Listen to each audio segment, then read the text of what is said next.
अब यहाँ question number 3 से लेके क्वेश्चन नंबर 5 तक सारे आपके बड़े क्वेश्चन है, यानी विस्तृत उत्तरीय प्रश्न में जो आते हैं, और सारे क्वेश्चन 6-6 नंबर के हैं। हर एक क्वेश्चन में अथवा करके आपको दिया रहेगा। तो एग्जाम में आपको जैसे ये तीसरा क्वेश्चन है, कह रहा है निम्न समीकरणों के युग्मों को रैखिक समीकरणों के युग में बदलकर के हल कीजिए। ये हो गया तीसरे का पहला पार्ट। अब अथवा करके तीसरे का ही दूसरा दिया है, तो इन दोनों में से किसी एक पार्ट को एग्जाम में आपको हल करना होगा। यहाँ पे आपको दोनों में बताऊंगा, लेकिन एग्जाम में आपको कोई एक पार्ट करना होगा। तो पहला पार्ट देखते हैं, क्वेश्चन जो दिया हुआ है 10/x+y+2/x-y=4, और दूसरा है 15/x+y-15/x-y=2 को रैखिक समीकरण युग में बदल कर कैसे सॉल्व करेंगे। इस तरह का जब भी कोई क्वेश्चन देता है जिसे कहता है कि रैखिक समीकरण युग में बदल के हल करना है, तो वहाँ पे आप देखेंगे ध्यान से तो दोनों इक्वेशन में आपको कुछ ना कुछ कॉमन पार्ट दिखाई देगा। जैसे यहाँ पे देख रहे हैं 10/x+y+2/x-y।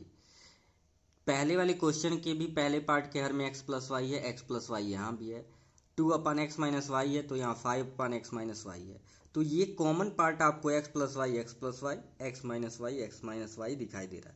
तो जो आपको इस तरह के क्वेश्चन में कॉमन पार्ट दिखाई देंगे उसे ही आपको एक दूसरा चर मान लेना है, यानी x और y को छोड़ के दूसरा वेरिएबल यानी कि दूसरा चर मानना है। जैसे कि मैंने यहाँ पे लिखा है, माना लेट 1/x+y=a।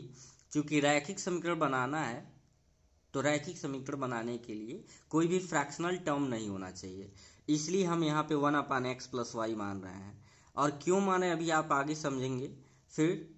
तथा हम कह दिए 1/x-y की वैल्यू क्या है, b है। पूरा ध्यान से समझेंगे, इस तरह के क्वेश्चन 100% श्योर होता है, 6 मार्क्स में आता है ये हर साल। तो ऐसा इसलिए लिखें क्योंकि हम 10/x+y को 10 × 1/x+y और फिर प्लस में 2/x-y को 2 × 1/x-y, क्योंकि फाइनली हम जब गुणा करेंगे तो 10/10 1 10 और 1 का करेंगे तो 10/x+y आ जाएगा। अब इसलिए इसे हम इस पार्ट को इस तरीके से भी लिख सकते हैं। अब अगर आप ध्यान से देखें 1/x+y को ये माने तो ये हो जाएगा 10a प्लस 2 × 1/x-y को b माने हैं 2b इज इक्वल टू क्या हो गया, 4 हो गया। ठीक है, अब बन गया कि नहीं रैखिक समीकरण में। अब देखते हैं कि जब कभी भी कोई कॉमन पार्ट है तो उसको डिवाइड करके इक्वेशन को छोटा कर लेते हैं। 10 है, 2 है, 4 है, तो दोनों साइड में 2 से जब भाग देंगे, आप लिखना चाहें तो लिख सकते हैं 2 से भाग देने पर, 2 से भाग देने पर आप यहाँ पे लिख देंगे तो बेटर है। ठीक है, जब 2 से भाग देंगे तो 2 5 10 हो जाएगा, 2 1 9 2 होगा और 2 दूना 4। अब इसे इक्वेशन आप क्या मान लेंगे, फर्स्ट मान लेंगे। इसी प्रकार से लिखेंगे, इसी प्रकार से। अब आप समझ चुके होंगे जो 15/x+y है और माइनस का 5/x-y=-2 है, आप इसे कैसे लिख पाएंगे। देखिए 15 × 1/x+y यानी कि ये हो जाएगा 15a माइनस 5 × 1/x-y से करेंगे तो 5b, क्योंकि 1/x+y की वैल्यू ये है, 1/x-y की वैल्यू v है। तो इस तरह के क्वेश्चन इजी होते हैं, डरने की जरूरत नहीं है, तो बस इस सिस्टमेटिक सॉल्व करते जाना है। ये हो गया -2 और ये हो गया आपका इक्वेशन सेकेंड। ठीक है, अब लिखेंगे समीकरण 1 व 2 से, समीकरण 1 व समीकरण 2 से।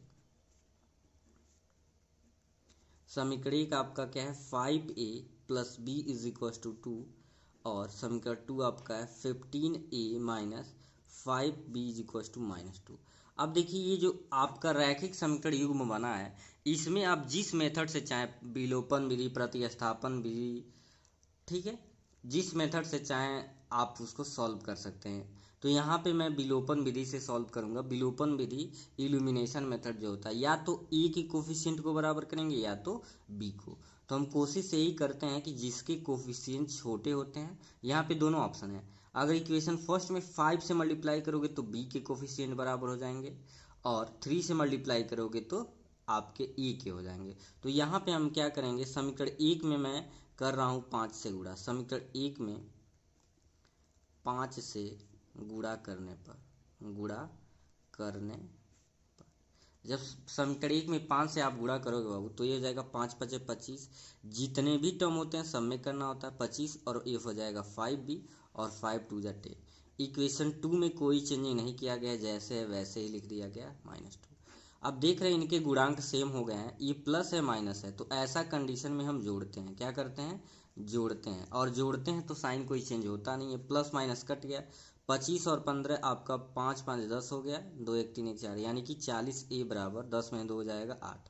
तो ए की वैल्यू यहाँ से अगर हम फाइंड करें तो ए की वैल्यू 8 और 40 नीचे चला जाएगा। अब काट देंगे, ए की वैल्यू आ गया 1/40। ठीक है, यहाँ पे थोड़ा सा ध्यान देंगे, ये 8/40 है, तो 8 1 जा 8 और 8 5 जा क्या आ जाएगा 40, तो ए की वैल्यू 1/5 आ जाएगा। अब यहाँ समीकरण ए से हम फिर लगा लेते हैं, समीकरण 1 से किसी भी समीकरण में आप रख के लगा सकते हो। समीकरण 1 या 2 में, समीकरण 1 आपका क्या है 5 है, तो 1 × 1/5, क्योंकि ए की वैल्यू 1/5 है और प्लस b = 2 है, तो 5 से 5 कट जाएगा, 1 बचेगा, b = 2, प्लस इधर आएगा तो -1 हो जाएगा। तो ये क्या हो गया, b की वैल्यू 2 में से घटाएंगे, क्या आ गया, b की वैल्यू 1 आ गया। अभी ये a और b की वैल्यू आया है, ना कि x और y का। तो x और y जो हम इक्वेशन यहाँ पे मान रखे हैं 1/x + y = a, 1/x - y = b, अब इसमें रखेंगे और x और y की फाइनली हम वैल्यू निकालेंगे। तो चलिए वहाँ से देखते हैं कि हम कैसे a और b की वैल्यू रख के सॉल्व करेंगे।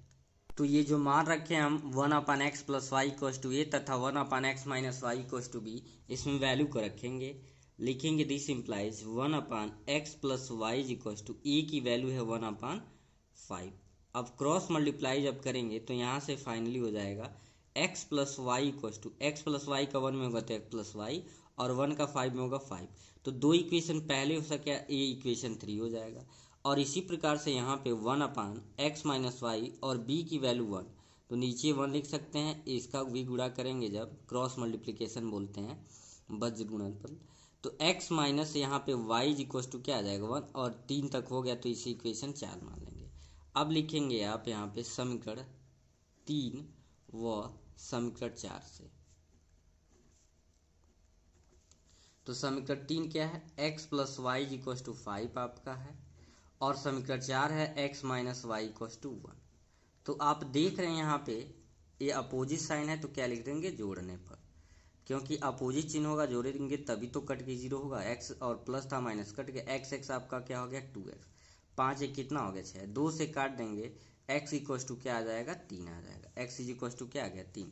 अब फिर यहाँ पे लिख सकते हैं समीकरण 3 से, तो समीकरण 3 जब यहाँ पे लगाएंगे, समीकरण 3 आपका है x + y = 5, x की वैल्यू हमने फाइंड किया है 3, प्लस y = 5, तो y = क्या आ जाएगा, y की वैल्यू आ जाएगा 5 - 3, यानी कि y = हो गया 5 में 3 को घटाएंगे तो 2 आ गया। ठीक है, तो x की वैल्यू 3 और y की वैल्यू 2। आप अगर चेक करना चाहते हो तो किसी भी इक्वेशन में रख के चेक करिए, लेफ्ट हैंड साइड बराबर राइट हैंड साइड आना चाहिए। देखिए x = 3 है, y = 2, 3 2 क्या आ गया 5, 3 में से 2 घटाएंगे 1, तो ऐसे हम चेक कर सकते हैं सही है कि नहीं। तो आई होप आपको अच्छे से समझ आ गया होगा। फिर मिलेंगे नेक्स्ट क्वेश्चन में, तब तक के थैंक यू।